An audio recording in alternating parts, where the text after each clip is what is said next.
A number of people have come here to come and give back to this specific community. And of course, as you can see just behind me, you can see there's a number of women here who are cooking some soup and are actually feeding the community here in Tshepisong. But of course, joining us now, we are joined by Kate. She is from Africa Food for Thought. Why have you decided to come to this specific location and to come and feed thousands of people in Tshepisong? Thank you for having us today. Africa Food for Thought is an organization that's been around for 15 years here in the West Rand of Johannesburg, and we feed about 18,000 people every single day through our partners. And Ratabana creche here in Tshepisong is one of our partner creches. So we've decided to come and partner with them, with Grace, who runs Ratabana, and we're feeding about 2,000 people today in this community. We are joined by more than 8 of our corporate sponsors and lots of individuals, and we've been cooking soup since about 6 o'clock this morning. I'm sure cooking soup is not quite easy, especially if you're feeding thousands. Just tell us what went through into trying to feed so many people here today. Oh goodness, we have calculated the amount of soup we need. We've bought pots, we have planned pots, we've carried pots. We have really spent about the last 2 weeks trying to figure out all the logistics so that no one in this community is going to walk away hungry from our event today. And how has the support been for you to come here, to come and basically get all these food items to be able to come and cook here today? Absolutely amazing. Our corporate sponsors have really come to the party. A lot of them that couldn't be with us have donated funds. And then what's been really, really exciting is that the community themselves have come and partnered with us. So the ward councillor Sylvia has come. She's given a speech about her own journey with AFT.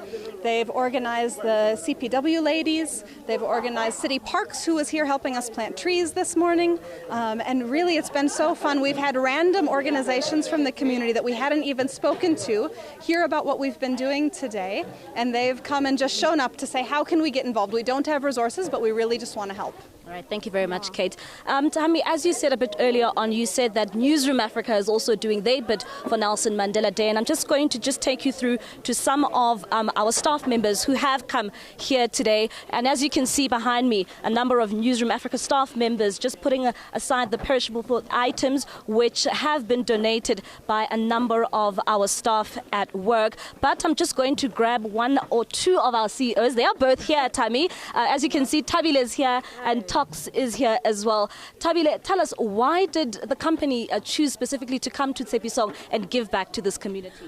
Well, thanks, Mbali. This is actually Newzroom Afrika's first Mandela Day. So this has been a year of many firsts for us. We chose Africa Food for Thought and Ratabana creche because we know that Madiba spoke about a lot of things. He spoke about inequality, he spoke about education, but another thing that he spoke about was eradicating poverty.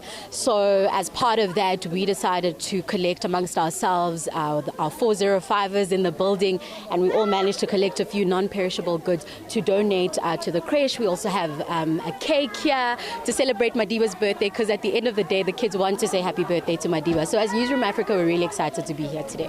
And Tox, when we speak about Nelson Mandela Day, Tabile has just pointed out the issue around eradicating poverty. When you look at today, what does it mean to you? Yeah, well, look, values mean nothing if you have a hungry stomach, right? So what we want to do is to take care of the basics first and to say that poverty eradication is the first thing that you do before you even teach any values to anyone. And to do it with kids, well, when do you start it? You know, because their minds are impressionable, and you want to come to them and meet them where they're at this age so that they can be able to grow up with a nation-building heart in their hearts. And our station is about nation building. Utata was about nation building. So us choosing kids had a lot to do with that, to say this is the future. We believe we're the future of news. We want to come to the future of the nation, and we want to come and say, this is your brand, this is your news brand, this is about you, this is about your future, and we're looking out for your future. So it gives us great pleasure to spend the day with the kids today. Thank you very much. Of course, Tami, there was the two CEOs of Newzroom Afrika, Tabile and Tox, just talking about why is it so important for them to come here and to feed the children of the Ratana creche. And of course, much later on, we have brought a cake for some of the kids here, and they will be celebrating Nelson Mandela's birthday with a cake. Tami, it's back to you. Oh man, there's no better way to celebrate, because what is a birthday without a birthday cake? That's what I say.